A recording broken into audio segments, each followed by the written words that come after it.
أعوذ بالله السميع العليم من الشيطان الرجيم. بسم الله الرحمن الرحيم. الحمد لله رب العالمين، والصلاة والسلام على أشرف الأنبياء والمرسلين سيدنا ومولانا محمد وعلى آله وأصحابه والتابعين لهم بإحسان إلى يوم الدين، أما بعد. قال الله سبحانه وتعالى في كتابه العزيز: أعوذ بالله من الشيطان الرجيم. وما أمروا إلا ليعبدوا الله مخلصين له الدين حنفاء ويقيموا الصلاة ويؤتوا الزكاة وذلك دين القيمة. صدق الله العظيم. Terima kasih saudara pengerusi majlis, pihak jawatan kuasa Masjid An-Nur dan seluruh ahli Jumaah hadirin dan hadirat, muslimin dan muslimat yang dirahmati lagi dikasihi sekalian. Sama-samalah kita merafakkan kesyukuran kita kepada Allah Subhanahu wa taala kerana pada malam yang mulia ini dapat sama-sama kita hadir ke masjid untuk sama-sama kita melakukan ibadat kepada Allah Subhanahu wa taala. Mudah-mudahan segala usaha yang kita lakukan bersama ini untuk mencapai keridhaan Allah Subhanahu wa taala di dunia dan di akhirat nanti, moga-moga dimakbulkan segala doa-doa dan segala hajat permintaan kita, insya-Allah. Sebagaimana yang kita sedia maklum,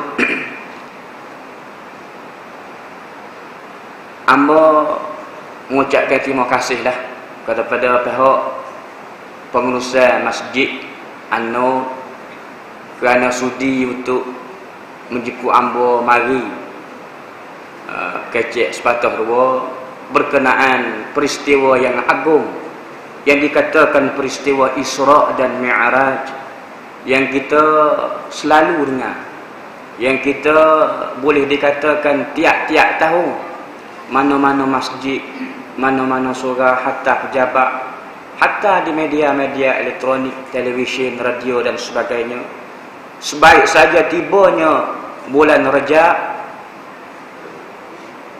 penceramah-penceramah, tokoh-tokoh ilmuwan, ulama dan sebagainya turut memperkatakan kisah peristiwa yang agung yang berlaku kepada diri Nabi kita Muhammad sallallahu alaihi wasallam yang merupakan rasul yang teragung. Allah Subhanahu wa taala berfirman di dalam Al-Qur'anul Karim dalam surah Isra'. Qala Allah Subhanahu wa taala: A'udzu billahi minasy syaithanir rajim. Bismillahirrahmanirrahim. Subhanalladzi asra bi'abdihi lailan minal masjidil harami ilal masjidil aqsa alladzi barakna hawlahu linuriyahu min ayatina innahu huwas sami'ul basir. Shadaqallahul azim. Dengan nama Allah yang amat pemurah lagi maha pengasihani. Maha suci Allah Subhanahu wa taala yang telah memperjalankan hambanya, yaitu pada suatu malam, bermula daripada Masjidil Haram Makkah menuju ke Masjidil Aqsa Palestin, yang kami telah memberkati di sekelilingnya supaya kami memperlihatkan kepada mereka sebahagian daripada tanda-tanda kebesaran kami. Sesungguhnya kami maha mendengar lagi maha melihat. Shadaqallahul azim. Hadirin muslimin dan muslimat ahli Jumaah yang dirahmati lagi dikasihi,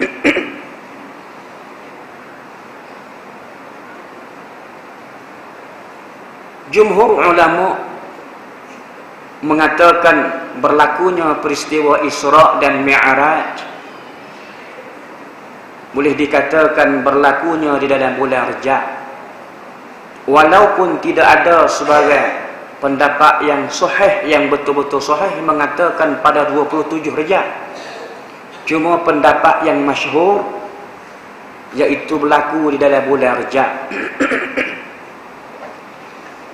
Yang mana ketika berlakunya peristiwa Isra dan Mi'raj, para ulama tarikh mengatakan usia Nabi sallallahu alaihi wasallam ketika itu umur dia menjangkau 52 tahun. 52 tahun. Yakni setahun sebelum berlakunya hijrah Nabi ke Madinatul Munawwarah. Yang mana ketika Nabi berhijrah ke Madinatul Munawwarah usianya umur 53. Tak kala begitu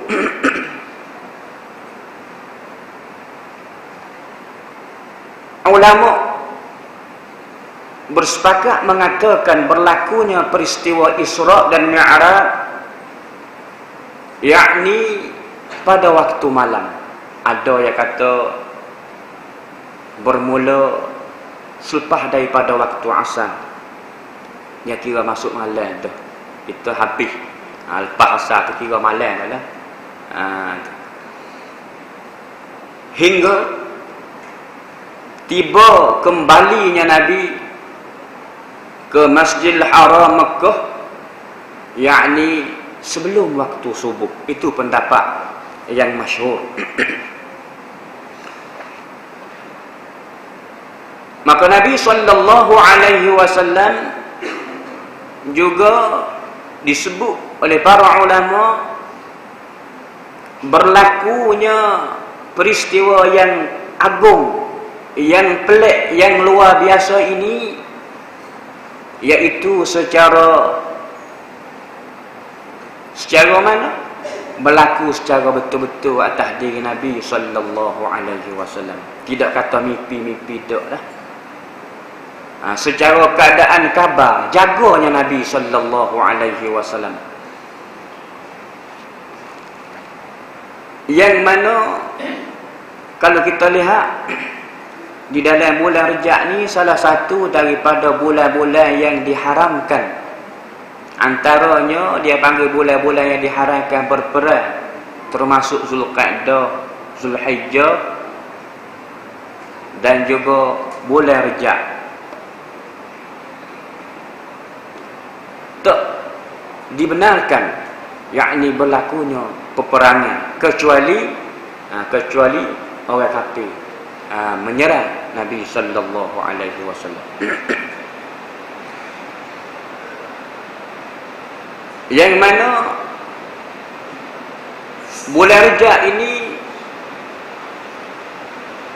disebut oleh Nabi sallallahu alaihi wasallam di dalam doanya,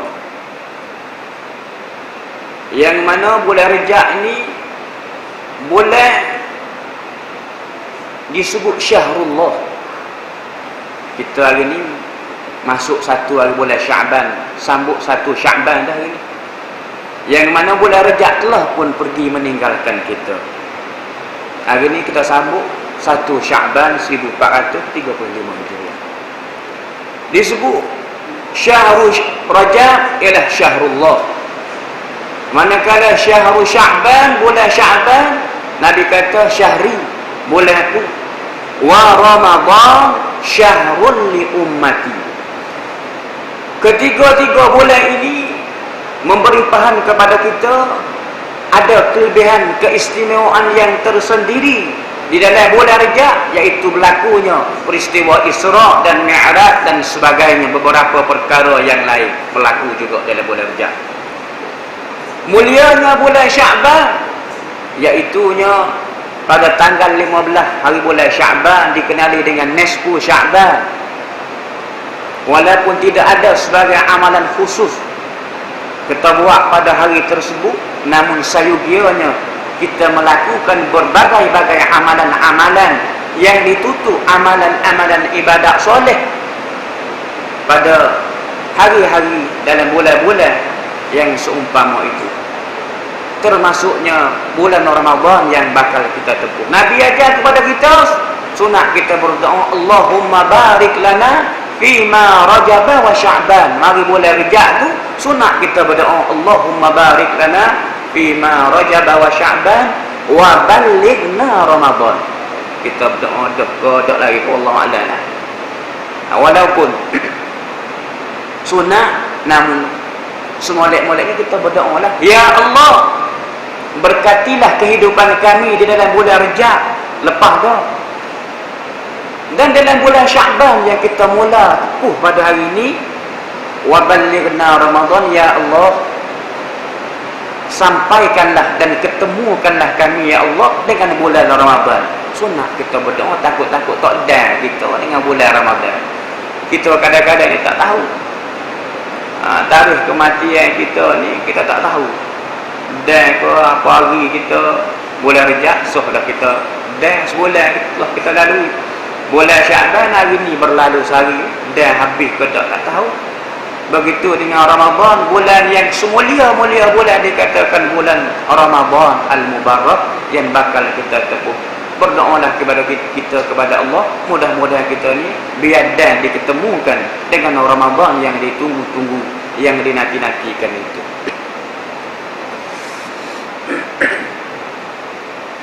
Hadirin muslimin dan muslimah ahli Jumaah yang dirahmati Allah, peristiwa yang agung ini dikatakan peristiwa Isra dan Mi'raj. Allah Subhanahu wa taala memberi pengajaran kepada kita dengan peristiwa yang agung ini. Cukup besar pengajaran yang kita boleh ambil. Cukup banyak pengajaran yang kita boleh ambil daripada peristiwa yang agung ini. Antara lainnya, Allah Subhanahu wa taala nak menggambarkan kepada kita, sebelum daripada Nabi sallallahu alaihi wasallam diperjalankan dengan menaiki buraq yang kita sedia maklum, bermula daripada satu masjid, tempat tumpuan bagi seluruh umat Islam atas dunia pada hari ini, kepada satu kiblat yang pertama yang pernah manusia menghadap kepada situ, yakni Baitul Maqdis. Kita sebelum daripada kita ada kiblat kepada Baitullahil Haram, Kaabah di Mekah, yakni pernah sebelum daripada tu tempat kiblat iaitu dihadapkan kepada Masjidil Aqsa. Ketika mana benda hak jelas kita tengoknya, iaitunya zahir sehingga kepada hari tepat yang dikatakan masjid kiblatain, dua kiblat. Istilahnya Nabi duk hadap kepada satu kiblat. Ketika itu turunnya wahyu daripada Allah Subhanahu wa taala, fawalli wajhaka syatral masjidil haram, pindah alihkan kiblat kamu ke arah Masjidil Haram. Ini menandakan berlaku sungguh-sungguh, sehingga Allah Subhanahu wa taala menyebut dalam Al-Quranul Karim, nak menggambarkan kepada kita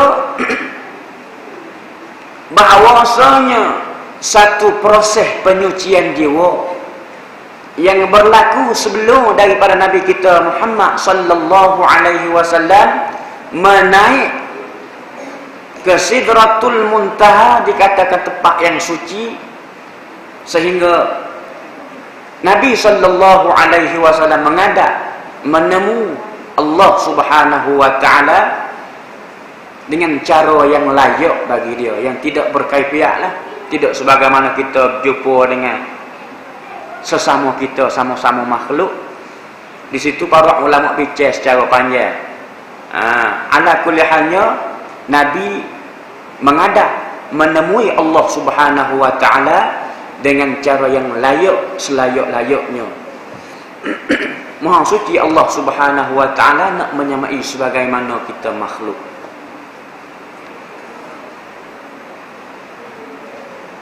Allah Subhanahu wa taala menyebut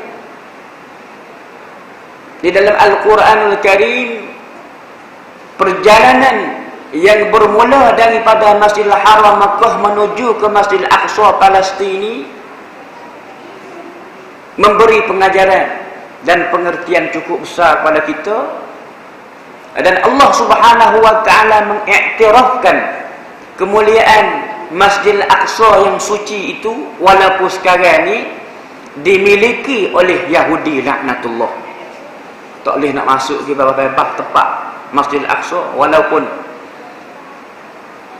terkadang di kalangan kita pergi buat umrah boleh pergi melawat di Palestin. Tetapi kalau pasport biasa dia tercatat dah, tak boleh nak masuk Israel, Palestin itu. Malaikat kena buat pasport suku, mohon kebenaran suku lah.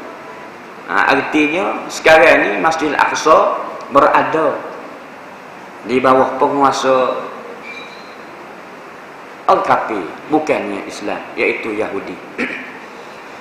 Walaupun begitu, tengok Allah Subhanahu wa taala sebut, walaupun sekarang ni berada dimiliki, kita kata, oleh kerajaan Yahudi, namun begitu tiap-tiap tahun boleh dikatakan tiap-tiap kali orang Islam ni sebut Masjidil Aqsa. Supaya apa? Supaya kita tidak sekali-kali lupa kepada Masjidil Aqsa dan umat-umat Islam, saudara-saudara kita yang berada di Palestin, yang ditindas, yang dibunuh, yang dirapah. Maka menjadi kewajipan bagi kita untuk membantu saudara-saudara kita yang berada di Palestin. Paling-paling tidak kita berdoa untuk pembebasan Masjidil Aqsa yang berada di tangan kufar Yahudi laknatullah pada hari ini. Kalau seandainya boleh Allah Subhanahu wa taala nak jalankan Nabi kita daripada Masjidil Haram, bermula daripada situ, apa salahnya terus naik ke langit selalu? Tidak berjalan ke Masjidil Aqsa, kita kata. Ini nak menggambarkan kepada kita, jangan sekali-kali kita melupakan saudara-saudara kita yang berada di Palestin dan juga masjid yang merupakan kiblat bagi umat Islam ketika dahulu. Hadirin muslimin dan muslimat yang dirahmati lagi dikasihi, peristiwa yang begitu panjang yang bermula daripada berlakunya belah dada Nabi kita, ini salah satu proses penyucian jiwa yang mana tak pernah berlaku belah dada, belah jantung kepada nabi-nabi dan rasul-rasul sebelum daripada Nabi kita Muhammad sallallahu alaihi wasallam. Kata para ulama, berlakunya peristiwa syaqqus sadri, orang-orang panggil belah dada kalau bahasa Melayu kita, 2 kali. Satu kalinya ketika Nabi zaman kecil, ketika mana berada di dalam jagaan ibu susunya Halimatus Sa'diyah. Ketika mana Nabi sallallahu alaihi wasallam dilahirkan oleh ibu dia Aminah. Kata para ulama, sebab Aminah ibu dia menyusukan Rasulullah sallallahu alaihi wasallam semata, dan selepas daripada tu dia diupah, jaga dan diberi susu oleh beberapa orang ibu susu dia, 2, 3, 4 orang lah. Cuma hak masyhur kan, kita selalu dengar Halimatus Sa'diyah lah. Tidak Halimatus Sa'diyah seorang. Hak yang terakhir sekali berada dengan jagaan Halimatus Sa'diyah, kata para ulama, usia Rasul ketika itu kurang lebih antara 2 tahun, nak lepas pek lah. Hingga siapa kalau lepas pek, pasal kita duduk di dalam pangkuan jagaan Halimatus Sa'diyah. Ketika itulah datangnya Jibril. Satu hari Rasulullah sallallahu alaihi wasallam duk main bersama-sama dengan adik-beradik susu dia. saing-saing dia bahasa kita budak-budak duk tengah main biasa boleh jalan dah kau agak 2 tahun lebih kurang 2 tahun ni sakat dah boleh jalan tak kan ni tu. Kadang-kadang anak kita boleh mengar ketung-ketung pek tak lepas lagi, kadang-kadang itu botol pek dia isak semacam lagi tu. Jadi manakala satu hari Rasul duk tengah main, kata para ulama duk main tanah masa kita orang tua duk tengok duk perhati jauh-jauh, duk jaga jauh-jauh lah. Budak duk main lagu mana sangat cara-cara dia. Jadi mari Jibril yang berupa manusia cuba dakak ambil Nabi, dia belah perut, belah dada, iaitu tepak teluk bawah tekuk, dia panggil labah hingga sampai kepada hari-hari ni. Lalu dibersihkan.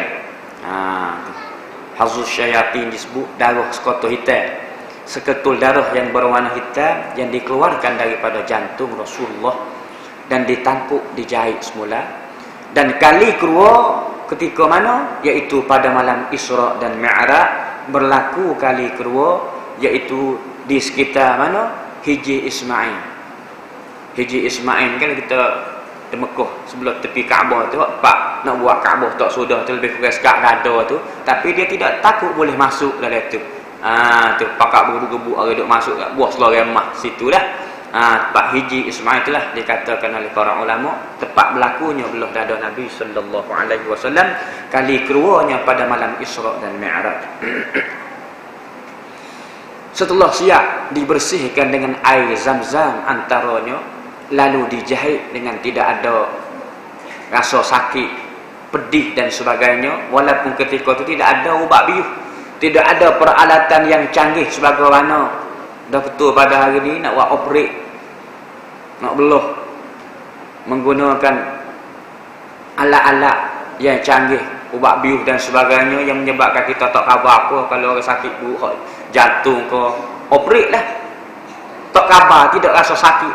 Ketika itu Rasul juga dioperate, dibelah dada oleh Jibril juga dengan tidak rasa sakit, dalam keadaan jaga, tidak kata kau cocok ubat tidur dulu kau apa dak.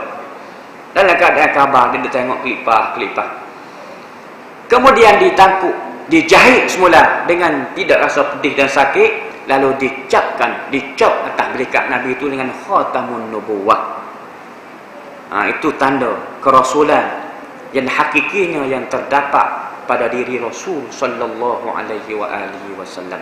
Sebab itulah kalau di kalangan kita ni mimpi, dalam mimpi kita dia mengatakan ini kita berjumpa dengan Rasulullah, tahu di mana? Tahu kata dizahirkan dalam mimpi seseorang itu dengan cap khatamun nubuwah. Sebab apa? Sebab syaitan tak boleh sekali-kali nak menyamar kata ni Nabi Muhammad, tak boleh. Kalau seandainya syaitan menyerupai, menyamar kata dia ni Rasul, nascaya binasa bakar dia. Allah Ta'ala tak izin sekali-kali.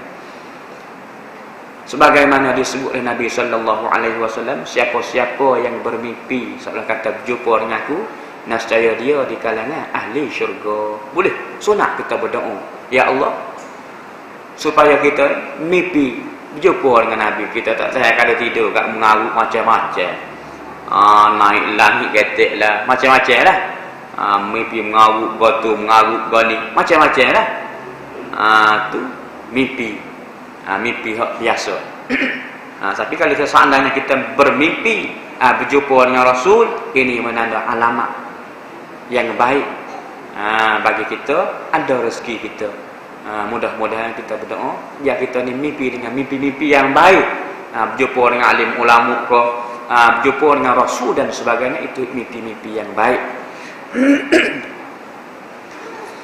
Setelah mana Nabi sallallahu alaihi wasallam setelah siap dibelah dada Nabi, proses penyucian jiwa Nabi sallallahu alaihi wasallam, lalu Jibril mendatangkan suatu kendera yang dikatakan borok untuk ditunggang oleh Rasul sallallahu alaihi wasallam untuk berjalan dengan kendera yang begitu pantah Sebab tu dinama borok ni barku orang Arab ni kilat.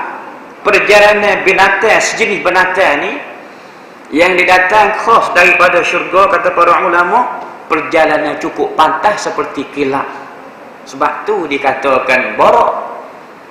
Disebut sifat-sifat yang ada pada borok itu, iaitu lebih besar daripada himar, kecil sikit daripada kuda, seakan-akan barat.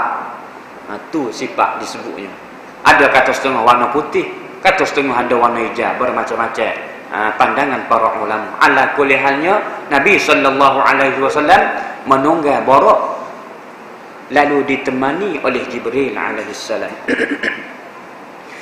Setelah mana Nabi SAW memulakan perjalanannya, walaupun sepatah secepat kilat menyambar perjalanan borok itu cepat, dengan kudrat iradat Allah Subhanahu wa taala untuk handal, untuk tayang kepada Nabi SAW beberapa perkara yang ajaib, yang luar biasa, yang pelik, untuk dijadikan pengajaran bagi Nabi serta umat Nabi SAW, yakni kepada kita semua. Antara lainnya Nabi SAW setelah memulakan perjalanannya, Nabi SAW beradu satu tempat. Borok yang ditunggang Nabi itu, lalu diperintahkan kepada Jibril, ya Borok, berhenti seketika di sini. Lalu Rasul diajak oleh Jibril untuk turun solat 2 rakaat. Semaya sunat 2 rakaat, kerana semaya fardu belum lagi diterima. Kata para ulama, Rasul dah semaya mengikut syariat Rasul sebelum daripada tu. Syariat Rasul sebelum daripada Nabi kita, antara lainnya dia semaya sunat, semaya 2 rakaat pagi, semaya 2 rakaat petang. Syariat Nabi Musa alaihissalam dan sebagainya, atau setengah syariat Nabi Ibrahim ada dah semaya mengikut cara-cara syariat Rasul sebelum daripada itu. Lalu Nabi semaya sunat 2 rakaat, tidak diketahui apa-apa tempat yang dia beradu itu. Lalu bertanya kepada Jibril, Jibril menjawab, tempat ini iaitu Taibah.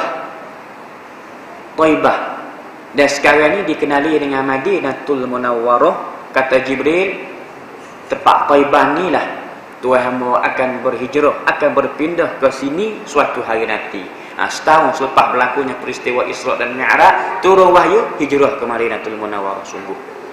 Pada malam Isra, Nabi beradu dah, sehingga dah semaya sunat 2 rakaat. Setelah itu Nabi SAW siap daripada semaya 2 rakaat, meneruskan perjalanan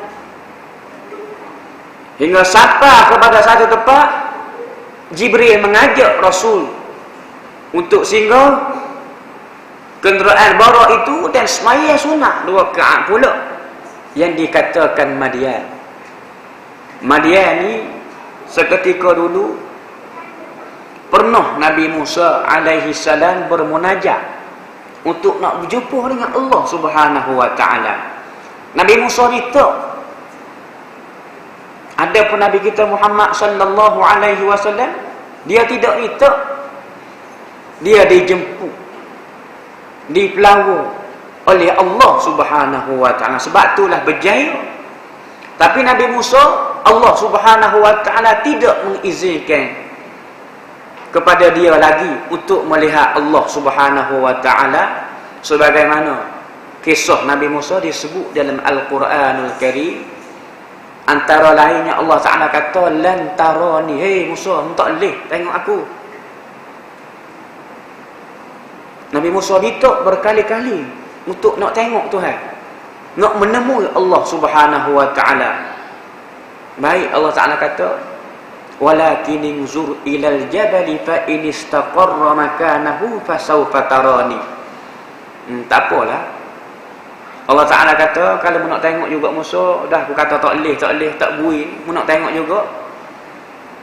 Kalau seandainya kamu mampu melihat nur yang aku tajallikan di bukit Tursina, nescaya kamu mampu untuk berjumpa dan menemukan aku, kata Allah Ta'ala. Tak kalau begitu Allah Subhanahu wa Ta'ala mentajallikan nur dia di bukit Tursina. Falamma tajalla rabbuhu lil jabali ja'alahu dakkan wa kharra Musa su'ika. Tak kalau Allah Subhanahu wa Ta'ala mentajallikan nur dia di bukit Tursina, lalu Nabi Musa melihat nur saja yang Allah Ta'ala tajallikan di bukit Tursina, ja'alahu dakkan wa kharra Musa su'ika, rebuh selok pasang situ. Kata para ulama, ketika itu maqam ubudiyah Nabi Musa alaihi salam tidak sesempurna mana maqam Nabi kita Muhammad sallallahu alaihi wasallam yang telah melalui proses penyucian jiwa dan sebagainya. Lalu Nabi Musa khabar, istighfar balik, minta maaf, minta ampun balik dengan Allah Ta'ala, maka tak boleh tengok maksud. Lalu Nabi pada malam Isra' dan Mi'raj beradu. Sehingga semaya sunat 2 rakaat tempat Nabi Musa bermunajat nak menemu Allah Subhanahu wa Ta'ala. Dan banyak lagi lah tempat-tempat.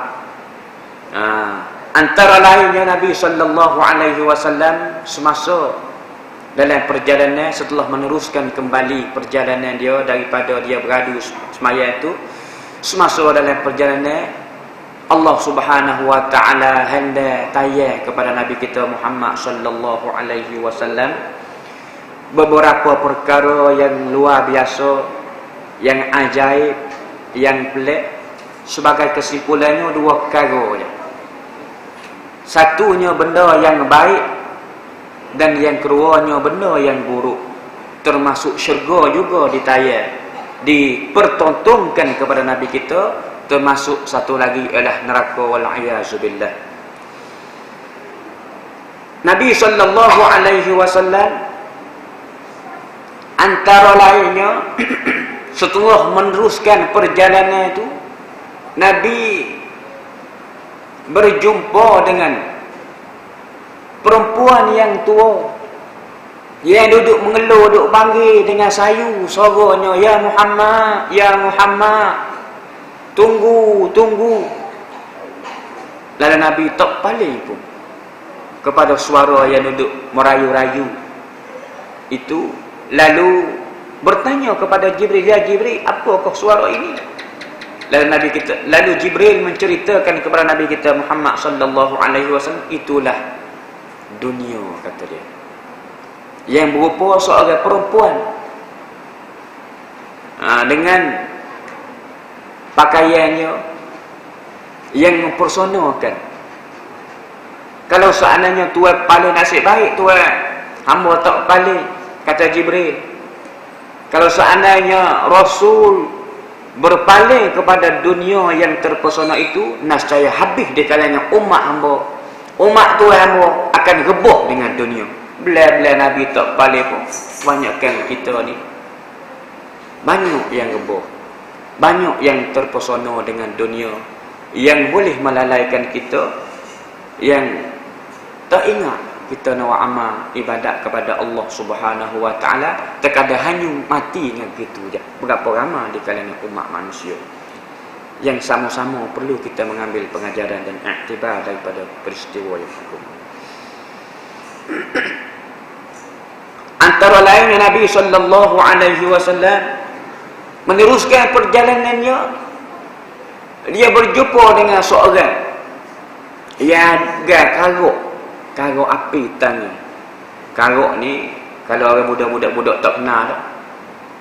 Kalau zaman-zaman dulu elektrik tak ada lagi, lampu jalan tak ada lagi, elektrik tak ada lagi, nak pergi ke masjid, nak pergi ke balasah, nak pergi ke mana-mana, nak jalan waktu malam, nak boleh gelap, dia ambil daunnya, dia lipat buat jamu pun dia panggil, karuk pun dia panggil. Luak cerah jalan. Torchlight ada lagi juga. Itulah salah satu benda yang digunakan. Ada karuk tangan dia sedar duk kewa cuba menghalang perjalanan Nabi sallallahu alaihi wasallam. Disebut oleh para ulama seolah-olah ketika itu Nabi berasa cemas, takut gerung juga. Tak ada orang duk kewa, duk halang perjalanan dia saat ni. Lalu dalam keadaan begitu, Jibril mengajarkan kepada Nabi satu doa. Lalu Nabi membaca doa yang diajar oleh Jibril alaihissalam. Lebih kurang doanya, a'udzu biwajhillahil karim wa bikalimatit tammati allati la yujawizuhunna barrun wala fajirun wa min syarri ma zara'a fil ardi wa ma yakhruju minha wa min syarri fitanil laili wan nahar wa min syarri tawariqil laili wan nahar illa tariqan yatruku bi khair ya rahman. Lalu pak mampu karuk tangan kawan tu, lalu rebah suku sembah dia. Lalu heran Nabi setelah Nabi baca doa tu, doa yang diajar oleh Jibril. Lalu tanya Nabi kepada Jibril, siapa apa dia? Itulah kata Jibril, jin Ibrik. Doa tu tuan-tuan kalau kita apa baca, kalau bahasa budak-budak teriak, boleh cerita bohong. Doa yang warid yang diajar oleh Jibril. Kalau bahasa budak ada gangguan kau apa tu kat ni, kita baca doa tu antaranya sebagai ta'awuz. Nabi baca doa tu lah jin Ibrik mampu rebah sembah termasuk dengan karuk-karuk mampu hebat doa tu tuan-tuan. Setelah begitu Nabi sallallahu alaihi wasallam meneruskan perjalanan. Banyaklah kalau Nabi berjumpa dengan satu tempat yang semerbak harum bau kasturi. Lalu ditanya, inilah kubur bau Masyitah. Masyitah ni hebat kisah dia, yang mana kerja dan tugas dia menjadi tukar sisi kepada anak tina Firaun. Dia beriman kepada Allah, beriman mengikut syariat Rasul sebelum dia. Sebelum daripada Nabi kita Muhammad sallallahu alaihi wasallam. Masyitah ni seorang yang beriman, tetapi dia ni makan gaji atas rumah Firaun.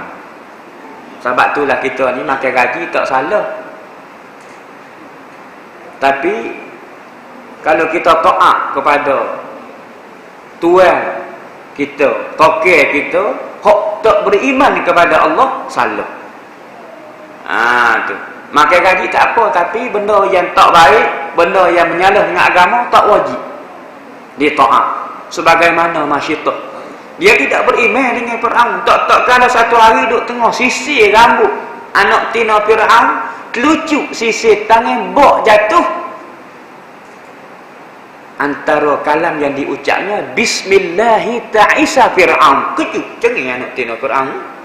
Selama kening Fir'aun, ayah dia orang duk sembuh. Dia mengaku dia Tuhan. Kehebatan Fir'aun, bahkan dia bunuh, dia azab, dia seksa bagi orang yang tidak beriman, tidak taat kepada perintah Fir'aun. Bahkan dia memberi nikmat pertolongan kepada orang yang taat, yang beriman, sembuh dia Fir'aun. Lalu setelah telucuk bok jatuh sisi tangan Masyitah, diucapkan dengan kalam-kalam yang baik. Lalu kejut cengih anak tina Firaun. Kata anak tina Firaun, kata gapo Masyitah? Lalu Masyitah menerangkan bahawa ucapan ini merupakan ucapan yang baik dalam agama aku, dan sesungguhnya aku ni beriman kepada Allah. Siapa Allah itu? Lalu jawab Masyitah, Allah ni merupakan Tuhanmu dan Tuhan bagi ayahmu Firaun. Marah anak tina Firaun. Lalu kalau gini aku ripuk kayu aku, kata anak tina Firaun. Jawab Masyitah, ripuk je lah. Maka setelah dihasil soal siasat, Masyitah didapati bersalah kerana tidak beriman dan tidak sembuh, tidak pernah menyembah Firaun. Sesungguhnya beriman kepada Allah yang Maha Esa. Akhir sekali dia dijatuhkan hukuman, dibunuh Semua sekali, termasuk Masyidah, sekeluarga. Mula-mula Firaun sebelum daripada nak jatuh hukum, Firaun tanya, ya Masyidah, adakah mu nak tarik balik perkataan hak mu ucap, hak mu kata tu, imammu tu? Lalu Masyidah jawab dengan tegahnya, inilah kehebatan seorang yang beriman kepada Allah Subhanahu wa taala. Kita ni kadang-kadang diugut dengan bermacam-macam ugutan takut, nak menzahirkan keimanan kita, nak menzahirkan keislaman kita. Kadang-kadang kita ni diugut tukar kerja je, duk ngajar rumah ni lelek tukar nak kita dulu ya, nak tukar Sabah Sarawak je. Takut selalu, resi borang selalu dah. Menyamar tu gak Gatot dero pagar lalu dah apa ugut mari contoh. Maka Masyidah tegah dia, yakin dia, tetap bunuh gila kata dia. Akhir sekali didatangkan dengan kawah dan dimasukkan air dan dihidupkan api sehingga gelegak kawah. Mula-mula sekali suami bagi Masyidah dimasukkan ke dalam kawah. Kemudian anak dia hak sulung, anak dia hak tengah, anak dia hak yang ke seterusnya. Akhir sekali tinggal Masyidah bersama-sama anaknya yang kecil yang berada atas duku. Ketika tu para ulama, wajah Masyidah ni seolah-olah mula berubah dah, dan perasaan dia pun duk taraduk dah. Aku tarik balik dah hak aku kata tadi. So akhir-akhir begitulah. Bapa tu dia beribadah macam kok tak datang hati nak masuk, nak dimatikan, jatuhkan hukuman mati bersama anak dia hak kecil yang berada atas dukung tu. Ketika itu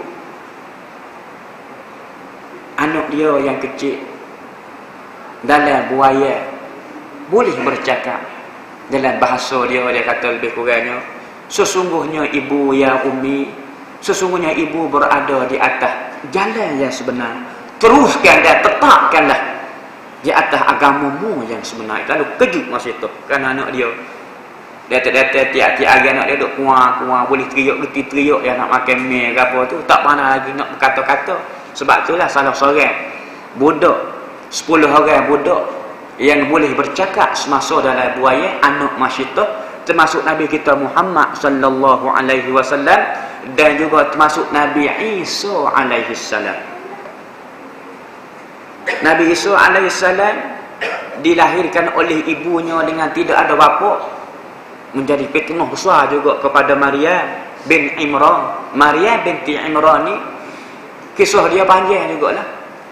Seorang perempuan yang suci bersih, ketika mana ibu dan ayah dia setelah berumah tangga, berkahwin lama, tak boleh anak.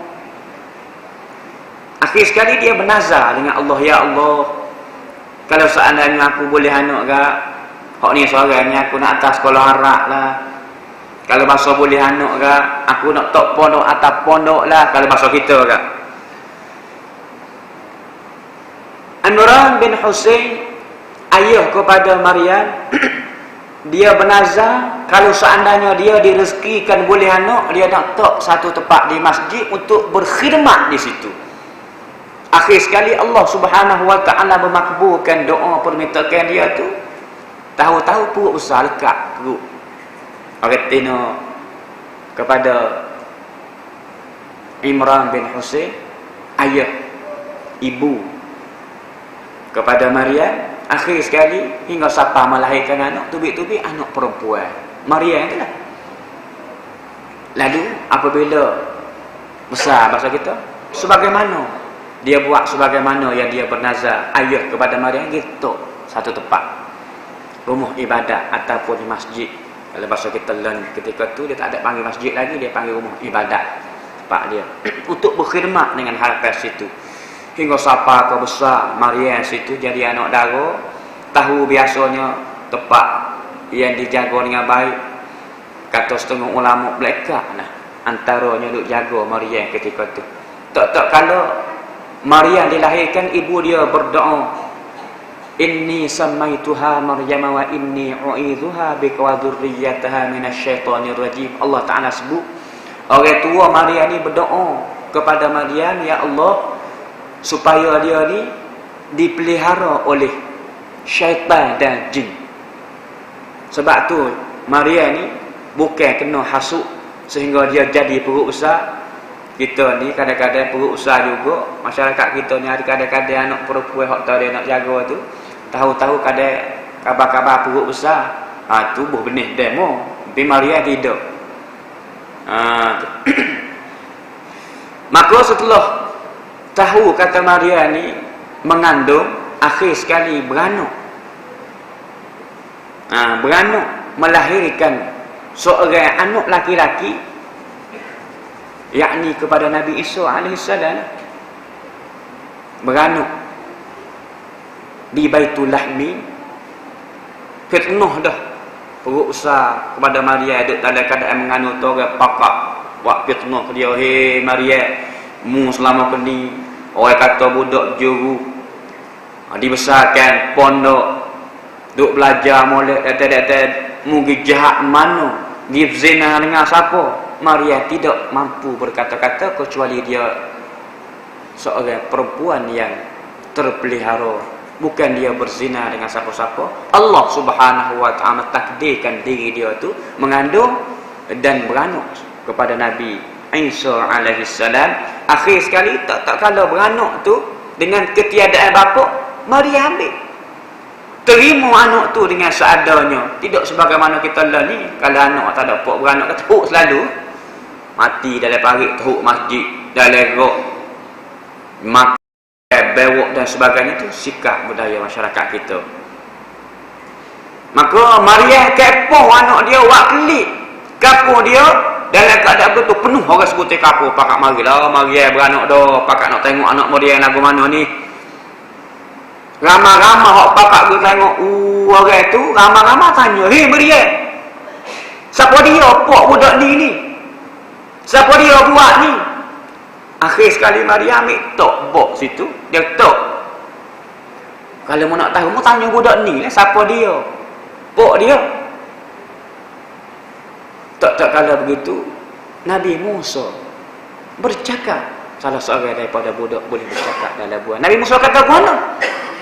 Inni abdullah ataniyal kitab wa ja'alani nabiyya wa ja'alani mubarakan aynama kuntu wa awsani bis salati waz zakati ma dumtu hayya. Kejuk habis, ada yang selok, ada hak selok pun ada hak malu pun ada, macam-macam lah. Ada hak terima, hak tak terima paksu pun ada, bermacam-macam raga. Ketika orang pun sebut kau pakak tu tengok anak Maryam saat ni, letak-letak budak kecil, hak tak biasa, tak boleh kecek, tak boleh berkata apa-apa, letak-letak bangun canguk, boleh bercakap, inni abdullah, aku ni hamba Tuhan, kata Nabi Musa. Nabi Isa anak Maryam, inni abdullah atani alkitab, aku datangkan kitab, wa ja'alani nabiyya, aku ni seorang nabi, wa ja'alani mubarakan aynama kuntu wa awsani bis salati wa zakat, aku disuruh diberikan semaya, suruh mengeluarkan zakat dan sebagainya, hingga selama mana aku hidup. Seorang rasul mengaku kata dia nabi. Kejut habis orang, ada hak selok, ada hak pesel, macam-macam lah. Tu salah seorang budak boleh bercakap, termasuk anak Masyidah tadi. Maka Nabi SAW meneruskan perjalanannya. Akhir sekali hingga sampai kepada Masjidil Aqsa. Kata para ulama, Nabi bersembahyang di Masjid Aqsa, lalu menjadi imam kepada Nabi Adam dan seluruh rasul-rasul yang ada. Ini nak menggambarkan, kita kata Nabi Adam wafat lama dah, tak ada, tapi hakikatnya digambarkan kepada kita setelah mana syariat yang dibawa oleh Nabi kita Muhammad sallallahu alaihi wasallam, syariat rasul-rasul lain itu mengikut kepada syariat Nabi kita Muhammad sallallahu alaihi wasallam. Tu hingga sampai ke akhir zaman, umat manusia ikut pada Nabi kita Muhammad sallallahu alaihi wasallam hingga sampai apa? Kiamat. Akhir sekali Nabi di Mi'raj ni naik ke langit. Didatangkan dengan tangga hingga sampai menemu ngadak Allah Subhanahu wa taala, sampai kepada Sidratul Muntaha dalam keadaan ditemani oleh Jibril hingga sampai kepada satu tempat. Kata Jibril, anta wa rabbuka, aku sekarang ni je temis kat ni, tak boleh maksud, tak boleh pakai apa. Lalu Nabi bersendirianlah menghadap Allah Subhanahu wa taala, lalu naik pada langit yang pertama berjumpa dengan Nabi Adam, langit kedua berjumpa dengan Nabi Yahya, Nabi Zakaria, naik kepada langit ketiga berjumpa dengan Nabi Yusuf, naik langit keempat berjumpa dengan Nabi Idris, naik langit yang kelima berjumpa dengan Nabi Harun, naik langit yang keenam berjumpa dengan Nabi Musa, naik langit yang ketujuh berjumpa dengan Nabi Allah Ibrahim alaihissalam, hingga sampai menghadap Allah Subhanahu wa taala. Akhir sekali bercakap-cakaplah dengan satu percakapan yang selayaknya seorang Allah Subhanahu wa taala dengan hamba-Nya, dengan kekasihnya. Dikatakan Nabi kita Muhammad sallallahu alaihi wasallam, akhir sekali Allah taala beri keperluan semaya kepada Nabi kita khamsina solatan, 50 fardu sehari semalam. Tuan-tuan, kalau seandainya sebagaimana asal 50 fardu sehari semalam, kalau seandainya Nabi tidak naik minta kurang pula tu setelah turun, lalu dia nasihatkan oleh Nabi Musa, lalu Nabi menerima pandangan nasihat Nabi Musa supaya minta kurang, naik turun, sekali naik 5 fardu Nabi minta kurang. Hak asal 50, mula-mula minta kurang 5, jadi berapa? 45. 9 kali kata para ulama naik turun, susah payah Nabi minta kurang. Atas diri Nabi itu kita kata mampu, tetapi dia memikirkan untuk umat-umat akan datang. Hingga sapa kelima. Hingga sapa kelima fardu sehari semalam, kata Nabi Musa, ya Muhammad, sesungguhnya 5 fardu ini umatmu tak mampu. Jikalau nak dibandingkan dengan umat-umat aku, Allah Subhanahu wa taala telah menguji, telah mencuba umat-umat aku semaya 2 rakaat pagi, semaya 2 rakaat petang. Namun ramai yang tewas yang tak mampu untuk melaksanakan semaya. Kata Nabi, tak ada Allah lah, aku malu dah nak minta kurang lagi. Dia kata 5 lah.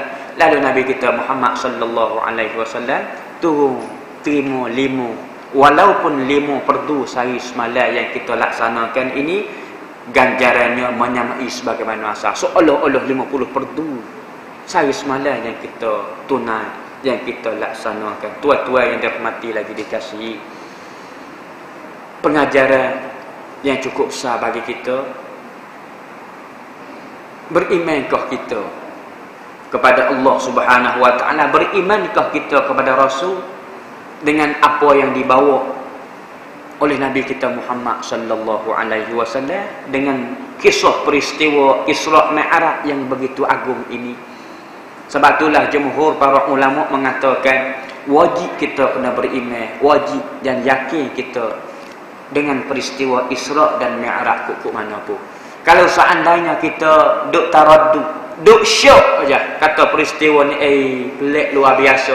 Orang Arab pada zaman dahulu nak bersafir, nak berjalan daripada Masjidil Haram Makkah ke Masjid Aqsa berbulan-bulan baru sampai ke Palestin Masjid Aqsa. Klik mari bulan-bulan pula dari kata Nabi semalam jalan lagi naik ke langit, turun klik sampai masuk malam, kita kata bermula lepas asar hingga sapa belum subuh, salah satu malam aja perjalanan yang dilakukan oleh Nabi. Sebab itulah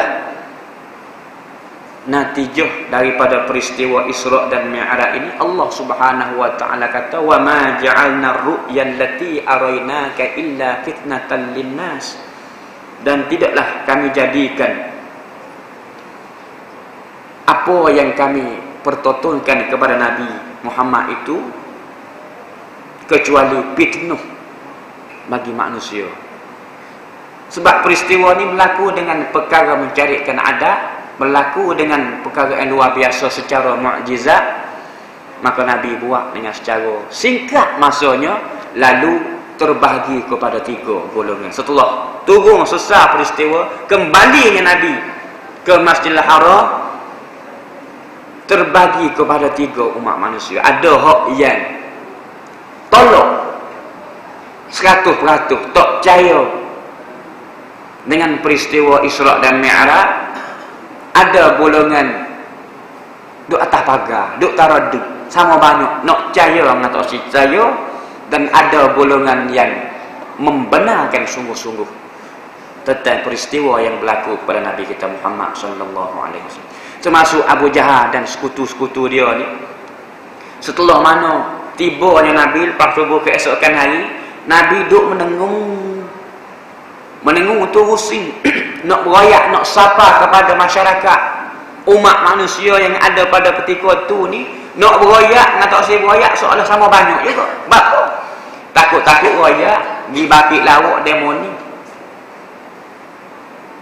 Nak tak berayak, perintah daripada Allah, apa yang dia terima untuk diri dia dan untuk sampaikan kepada seluruh umat manusia untuk pakat semaya. Maka satu hari Abu Jahal tengok Nabi duk mendengung. Dia gerkat dengan Nabi. Ya Muhammad, dia kata, mu ni mesti ni ada perkara pelik ni.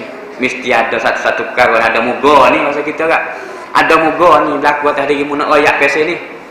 Jangan Nabi, ya Allah. Kenapa dia royak lah kat aku, dia kata. Lalu Nabi menceritakan kepada Abu Jahal peristiwa yang berlaku atas diri dia semalam, termasuk menerima kepada semaya. Abu Jahal tak bakil lawak lagi ketika tu. Dia kata, kalau lagu ni ya Muhammad, adakah mu aku pergi ke orang mu pakat mengajar, pakat ceramah, pakat berayak apa yang berlaku atas dirimu, orang pakat dengar berlaku musyawarah. Dia kata, nak ke? Hikmah Allah Subhanahu wa taala, artinya orang pakat dengar peristiwa ni, bukan Nabi pergi jajak genak-genak rumah orang, bukan Nabi keruh, bukan Abu Jahal tolong keruh. Mari Nabi menceritakan satu persatu. Cerita hak berlaku atas diri dia akhir sekali. Bagi puak-puak tak percaya, dia pecah baju, dia putar baju, ada jebeh tonyi, ada tunggih punggung, tak percaya lawaknya Muhammad, dia kata. Satu golongan dia senyap sepi, nak tak percaya, tahu Muhammad jok dah bodoh lagi, tak pernah kecek nawak. Dia tak ada hak ni dia nak nawak, tak pernah siapa. Nak percaya bulat-bulat bagi menyalahi dengan hukum adat. Orang pergi bulan-bulan kat dia semalam ni. Jadi dia duduk atas pagar berat juga. Hak duduk atas pagar tak si tu tu. Jangan kita duduk atas pagar ni. Tak si pasal atas pagar ni bahaya jugalah. Hak naknya sebagaimana Imam Abu Bakar As-Siddiq. Abu Bakar dalam ramai-ramai orang hak dengar ceramah dia tak sapa ke dia. Dia ada urusan lain pada hari tersebut. Sahabat lain pergi beroyak cerita, ya Abu Bakar, Abdul Rahman nama dia. Ya Abu Bakar, mu tak pergi ke Pak Muhammad ceramah semalam? Aku tak pergi, aku ada kerja lain, kata dia. Kenapa dia Muhammad royak? Malam Nabi Muhammad kata, dia di jalan daripada Masjid Haram Mekah pergi ke Masjid Aqsa, naik ke langit menghadap Tuhan dia, terima sembahyang. Tanya Abu Bakar, ya Allah, sengerti kau Muhammad royak kem ambil di orang lain, hak rekod-rekod dah. Aku dengar sendiri hak Muhammad royak. Jawab Abu Bakar, kalau bagai tu daripada mulut Muhammad gak, bah klik sana tu aku percaya. Maka sebab itulah digelarkan dia dengan As-Siddiq, orang yang bersangat-sangat percaya apa saja yang keluar, yang terjadi, yang berlaku atas diri Nabi kita Muhammad sallallahu alaihi wasallam. Sebagai pengajaran daripada peristiwa yang agung ini, wajib hak nombor satu sekali kita kena yakin, beriman, i'tiqad sungguh-sungguh apa yang dibawa, yang disampaikan oleh Nabi kita Muhammad, termasuk peristiwa Isra' dan Mi'raj, termasuk semaya yang diterima itu untuk disampaikan kepada umat. Wajib kita kena ambil, wajib kita kena yakin, beriman 100% ke semua sekali, bukan setakat Isra' Mi'raj je, semua sekali yang terkeluar, yang zahir, yang terbit daripada Nabi kita Muhammad, wajib kita kena ambil, wajib kita kena ikut, wajib kita kena beriman, percaya 100%. Quran sebuti, segala hadis-hadis Nabi, sunnah Nabi, wajib kita kena ikut, wajib kita kena beriman. Ni tak si pakai Quran, tak si pakai hadis. Ada setengahnya nak pakai Quran saja, tak si pakai hadis, puak-puak anti hadis ni. Berat juga.